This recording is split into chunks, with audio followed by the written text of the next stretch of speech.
I should be like you, Mel.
Ultimate on-demand destination for the UK's best fan-led football podcasts. Want authentic supporter insight on all things Bournemouth? Follow Up the Cherries in all departments on the TalkSport Fan Network. Club-dedicated content created by the fans, for the fans. Search TalkSport Fan Network.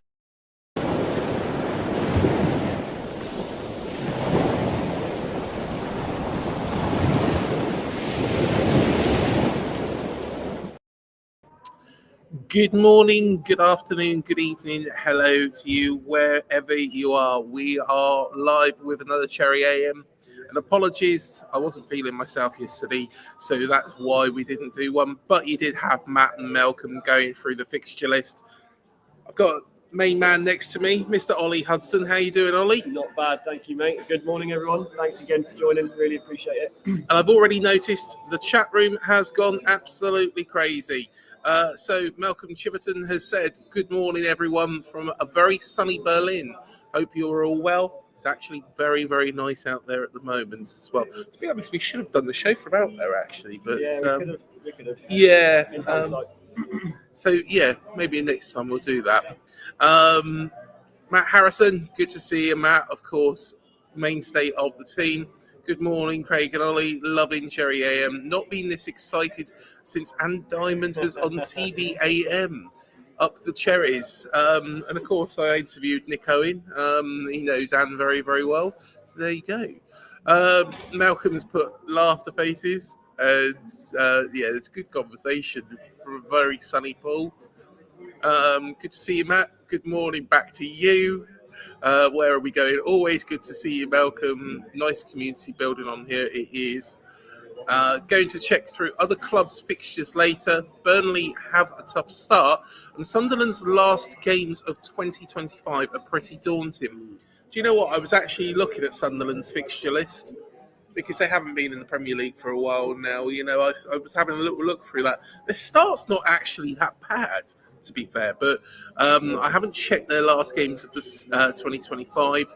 I think it's going to be tough for them, to be fair, but you know, we shall see. I'll tell you. Is it going to be Ipswich? Is it just going to be up and down? Are they going to survive? I'm not sure. I think they've got a bit of fight about them. I think they have got a bit of quality. You know, they wouldn't be in the top flight if they didn't. Yeah. I've got to be honest, that final wasn't particularly great between Sheffield United and Sunderland. Of course, Kiefer Moore made a catastrophic error at the end, which is a real shame for Kiefer because he's such a good, honest player. You know, we wouldn't be where we are without Kiefer Moore scoring that goal against Nottingham Forest. So I was gutted when he did that. Of course, Sheffield United have changed their manager. They've gone from Chris Wilder last night.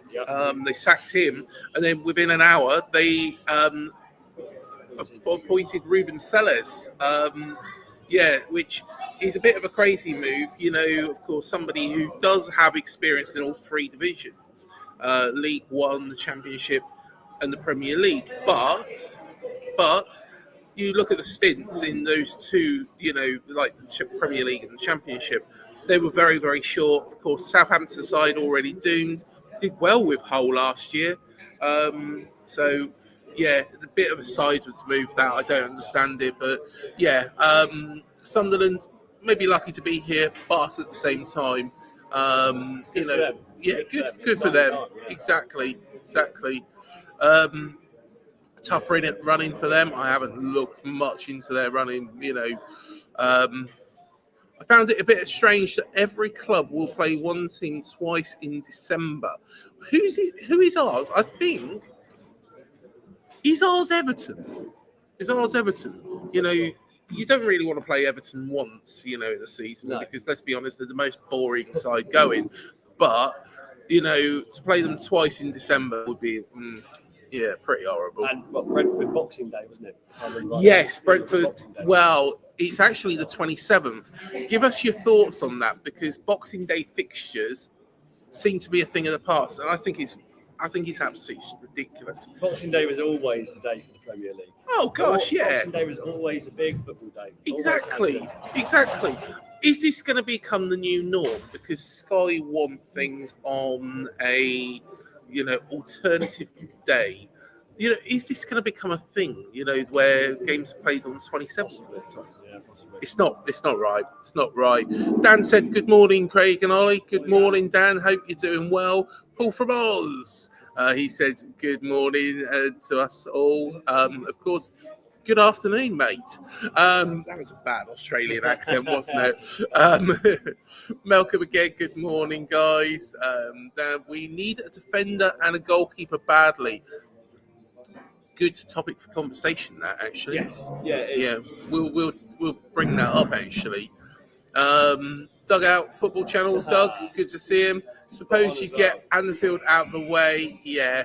Listen, that'll be a game where the whole world will be watching, waiting for Liverpool, champion of the Premier League, Bournemouth finished the best historic pace they've ever had, and we've got first game of the season. That is explosive. That's most definitely. Yeah. Especially if we can go in and hold our own on that first game.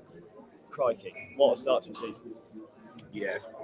Well, hopefully, fingers crossed, we can do something. I know you might be thinking different, Doug, as a Liverpool fan, but at the same time, I'm hoping, fingers crossed, we can beat you guys.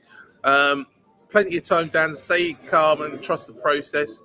He's telling me, hang on, let's just have 88 beats per minute at the moment. That's a little bit better than it was fast. yesterday. It was better than it was yesterday. So it's coming down.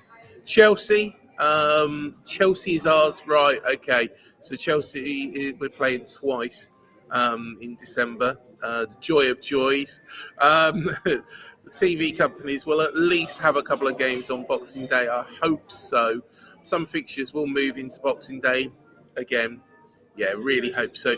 I think all of them should be. I think, with media as it is nowadays, of course, the dreaded word IPTV for, TV companies. IPTV is here to stay. The people who are providing this service, I'm not saying if I agree with it or disagree with it here, but the people that provide this service aren't based out of the UK. So it's always going to be very difficult for these TV companies to actually catch these people. And maybe instead of trying to fight something you can't fight, maybe what they need to do in Sky and TNT Sports and all the others, what they really need to do is go, right, okay, we can't fight it. What we'll do is we'll actually go with it and implement their own solution. People will buy it. If it's got a good selection of games on, people will buy it. Yeah. Whereas, at the moment, it's just a bit of a mess, the fixture list. People will watch their team at 3 p.m. on a Saturday from their comfort of their TV. If they cannot get to the great game, I will still go to the games. I will still be there. But, and I'm sure, we will have 11,000 other fans that will still be there. So, I think they need to adapt and actually embrace the changes that are being made and probably make some money out of it as well. Half the games will change times and dates. Yep, 100%. Good morning to the True Red. Hope you're doing well, mate. Good morning. Do let us know what you think about Forest and your hopes for the season. And actually, that's a good leveler for conversation. Of course, Marinakis has come out and said about Crystal Palace and how they shouldn't compete in the Europa League. It'll be quite nice to get a Forest fan perspective on that because, my perspective is Marinakis is saying that, and I'm not being horrible about this, True Red, but my view is that Marinakis does want that Europa League place. But I don't think Crystal Palace should be kicked out at all. I think they've earned their opportunity, and that's all there is to it, really. TV coverage not decided that far ahead. Good morning, by the way. Good morning, True Red. Morning, UTC IAD, and Matt said good morning. Right, we're through the chat after about 10 minutes. It's always great, and do you know what? I actually love this. Embrace. So keep chatting along. But let's come to the first little bit of debate that we've got. Max Aarons, Rangers bound. What do you make of this? I think it could be a great move for Max.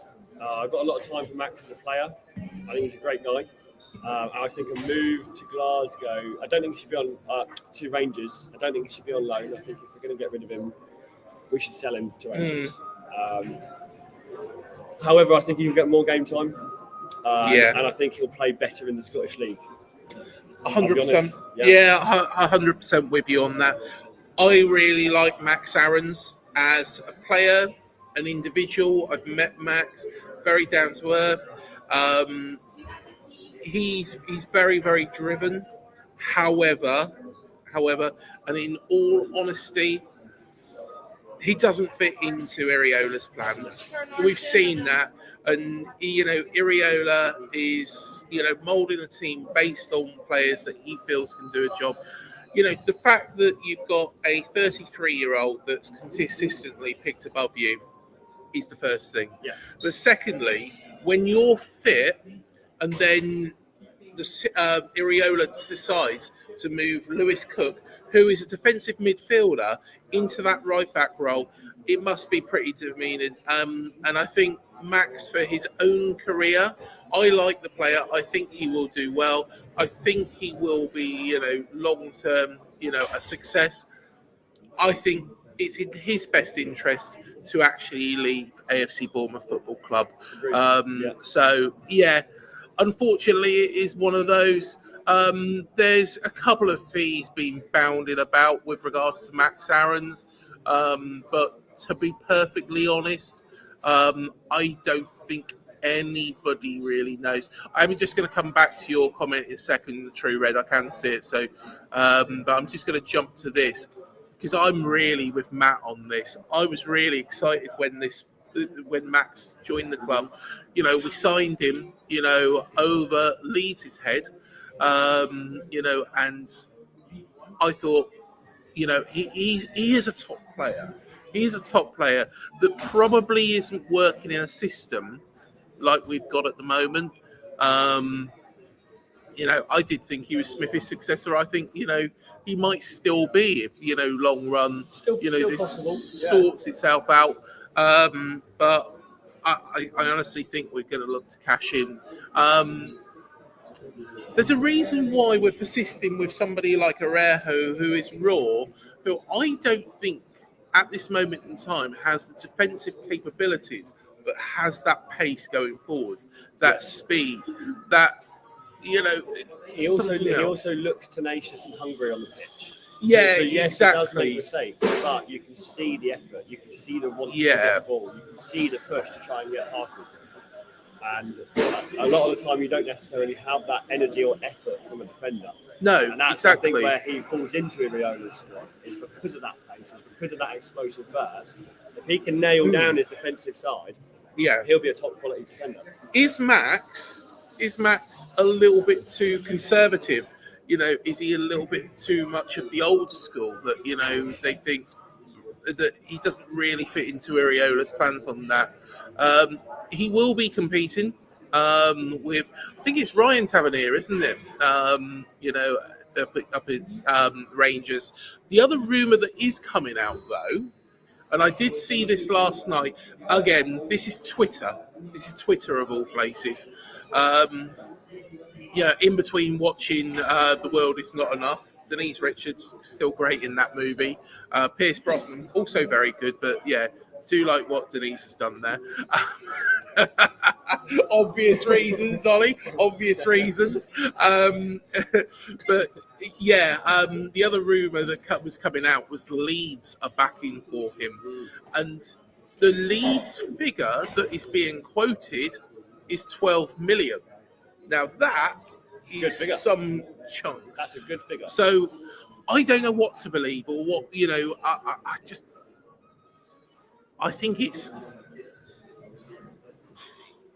I think just listen to Mark McAdam. Just, wait and see what he says. Yep. Sorry, James. It's James Tavernier. So, yeah, thanks for correcting me, Doug. But, yeah, sorry, James, if you're watching this. And Doug's just put, so I've just checked around the date of the 15th of October. Announces the games between the 14th of December and January the 24th to be on TV. So there we go. Do you know what? My birthday is the 11th. It's always an international break. It's so depressing. December? No, of October. Yeah, of October. It's so depressing. It's just like, international break. Who are England playing this time? San Marino. That's going to be fun, isn't it? We lost last night, didn't we, against the under-21s, Germany? Yes, we did. Yeah, we did. I did watch a little bit of the Club World Cup as well. We'll come to that in a second. Yeah. Obviously, somebody was playing. But I just want to touch on this, actually, before we do move on to another Bournemouth player that, let's be honest, a transfer rumour of this one's been going on and on and on and on. Yeah. And on. Crystal Palace won the FA Cup, so they deserve a Europa League spot. Just like it's been so for so many years. Cannot disagree with you, and Malcolm's agreed as well. I don't get this because Girona and Manchester City are owned in some way by the same group. Yep. Now, in that case, why was Girona or Manchester City not kicked out? If this is a precedent, and we're setting quite a dangerous precedent by doing this. Now I know that what Marinakis has come out with is that he's divested his shares in Olympiacos. I believe it's Olympiacos, not Forest. Correct me if I'm wrong, but he's divested his shares. But he's still got an interested stake in that football club. Whichever football club he's divested his shares in, he's still got an interested stake. Yeah. Now, when, the end of that competition comes, he's going to take those shares back. So, effectively, it's not going to do the slightest bit of difference. It's just paperwork. Yeah. And the fact that John Textor hasn't done this, who is the guy that we're talking about, he's got shares in Lyon, is probably because Forest have been in a great position all season, fair play to you. But Crystal Palace never expected this. No. And there was a cut-off date, right? So yeah, we come back to the cut-off date of the 13th of March, but Crystal Palace would never know. I think where they were in a terrible state of affairs at the start of March, mid-March. Oh, 100%. Kind of 8 to 10 games towards the end of the season. Yeah. So that can't be judged or pre-planned halfway through a season when you're trying to battle with a mid-table team. Say for example, if we went into Europe, could it be the case that, somebody could say, well, I know they're not in a European competition, but because we've got, Bill Foley's got shares in Lorient. I was just about to say, where does this cut off? He's just bought more shares in Morenese in Portugal. Yes, he has. Yeah, so Morenese. So I don't understand how. You're absolutely right. Where is the line And what is crossing the line? Like, how can you have shares in multiple teams and expect them not to ever play? Exactly. And multi-club ownership is a thing nowadays. And actually, it's quite a good thing from many perspectives. I think, having those relationships, allowing players to go out on loan. I know Lorient fans, if there's any Lorient fans watching, will probably disagree with me on that point. But, it's here. It's going to stay. It's something that we need to just keep tabs on. Hopefully in the long run we can get this all sorted out and ironed out. Hey, the worst thing that UEFA could do is keep Lyon and Crystal Palace away from each other in the competition. That's doable. It's not impossible. So yeah, we shall see. Doug has said my wife's birthday and my son's birthday are the 6th and 7th of October. October's a great month to be born, but to be honest, it's just so annoying that they fill it up with so many international games that we don't really care about. Any incoming transfer rumours will come to that. Malcolm's put lots of fixture changes happen once the European competitions start. And Doug has said, feels like sour grapes from Forest side of things. We have had one comment come through on Twitch, which is another platform that we, get everybody put this show out onto. I think it's mainly for computer gamers or something like that. But yeah, it's that's brilliant. The vase. Hang on, I'm gonna. No, my head's too big. My head's too big. But yeah, we put this show out on Twitch as well. But we do sometimes get some really weird comments. Best viewers on Boots Universe. Don't know what that is. It is a spam comment. Yeah, it is a spam comment. I tell you what, let's discuss Milos Kerkez. Rumbles on again. Yep. It's not going to end, is it? No. They're saying that his transfer to Liverpool is getting closer. Is it really getting closer? I don't think it is. I think, though, despite what he said in a gaming YouTube video, the messages coming out this time is ones of the player maybe wanting to actually make the move.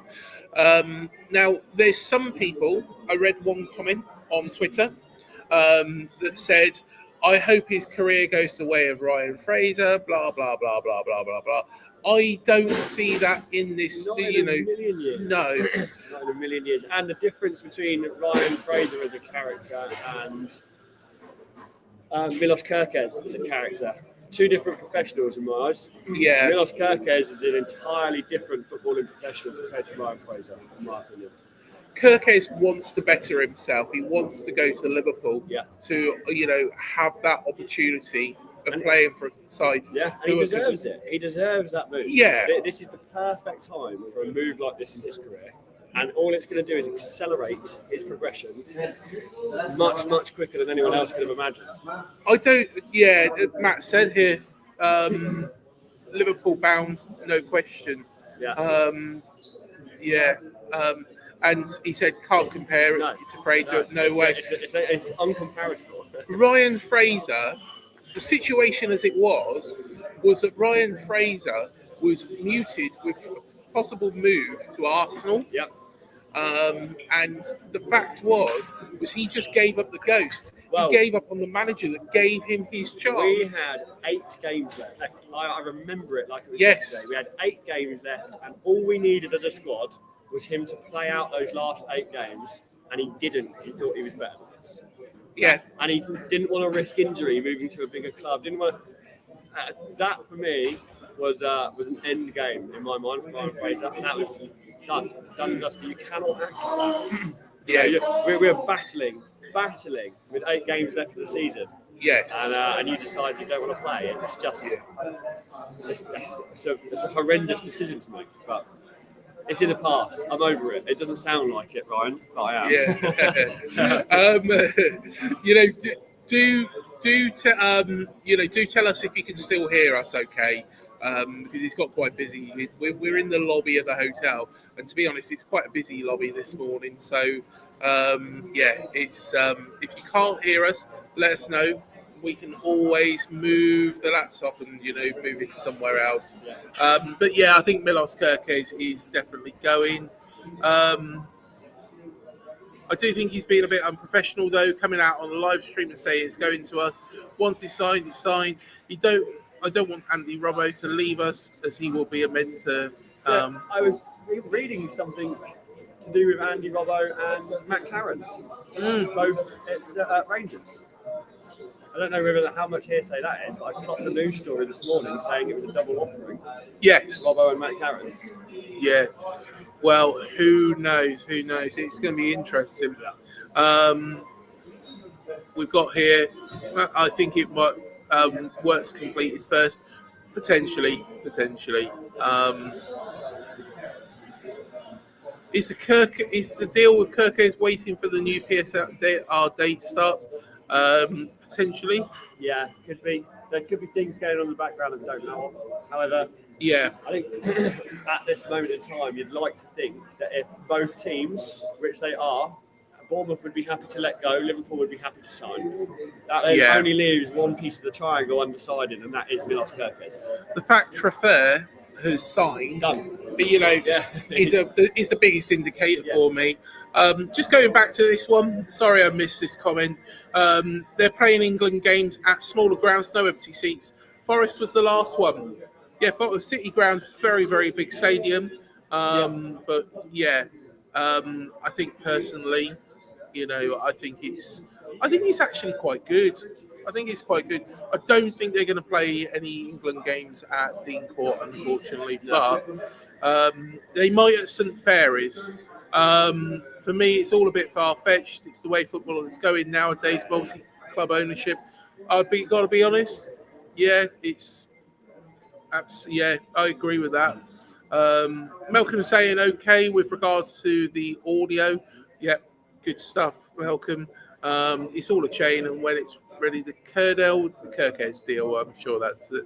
But yeah, predictive. Oh dear! Do you know what? You'd be surprised how many times I've got into trouble by predictive text, changing things along. And also, it saves things that you don't really want saved. You type things out, and you think, I don't really want to ever save this word, or I'd like to say, give me an example, but let's not delve down that road. On a Thursday. Yeah, it's normally swear words that it kind of saves. Doug says, "Ha ha ha, Matthew." There we go. I think we've covered everything. Yep. So we've covered Forest, we covered Kerkez, we covered Max Aarons. Of course, the Club World Cup. Dean Howson played in that for Real Madrid. They were playing Al-Ahly yesterday of, I believe, the Saudi League, and a 1-1 draw. Dean played okay. There was a lot more made about Trent, to be fair. Trent Alexander-Arnold. Yeah. He'd become a little bit overkill, become a little bit in the end. But, yeah. I've got to be honest, I don't think Real Madrid were really at full strength. No. I don't think they were really going for it. I think they thought that they could probably get through that game quite easily. But there we are. Dino looks good. Oh, I think Kernell is a beer map. And predictive text is my own worst enemy. Enema, it says there. There's a bit of a difference between my own worst enemy and an enema. We'll leave it there then, I think. Guys, hit the like, hit the subscribe, hit the bell button below.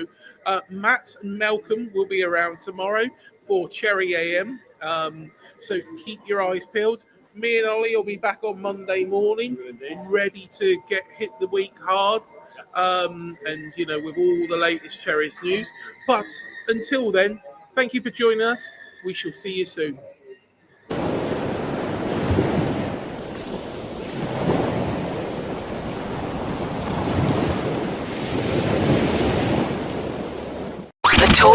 Fan Network. The ultimate on-demand destination for the UK's best fan-led football podcasts. Want authentic supporter insight on all things Bournemouth? Follow Up the Cherries in all departments on the TalkSport Fan Network. Club-dedicated content created by the fans, for the fans. Search TalkSport Fan Network.